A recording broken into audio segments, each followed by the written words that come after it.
Good morning everyone. তো সকালবেলা কিন্তু আজকে আবার কিন্তু মা ব্রেকফাস্ট নিয়ে চলে এলো সকালবেলা ফ্রেশ হতে না হতেই। তো আজকে ব্রেকফাস্টে কি কি ছিল চলো দেখে নিই। আজকে ব্রেকফাস্টে ছিল কিন্তু এখানে ব্রেড বাটার, ডিম সিদ্ধ, কলা, এগুলো কিন্তু আজকে ব্রেকফাস্টে ছিল। তো ব্রেকফাস্ট করে নেওয়ার পরে কিন্তু সকালবেলায় স্নান টান করে নিয়েছি। স্নান করেই কিন্তু গিয়ে একটু বাইরে রোদে বসেছিলাম, যা ঠান্ডা লাগছিল ওই জন্য বাইরে রোদে বেশ ভালোও লাগছিল।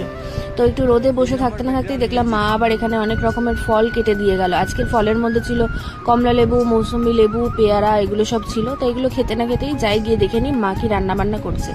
আজকে সিম্পল মেনুতে কি কি ছিল দেখে নাও। এখানে গরম ভাত রয়েছে, আর সাথে কিন্তু ছিল আজকে সবজি দিয়ে ডাল। সবজির মধ্যে ছিল সিম, মূলো, টমেটো, ধনেপাতা, এগুলো দিয়ে কিন্তু একটা ডাল করেছে।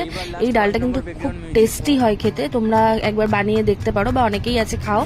আর সাথে ছিল বেগুন ভাজা ডালের সাথে খাওয়ার জন্য, আর তার সাথে ছিল কিন্তু পালং শাক।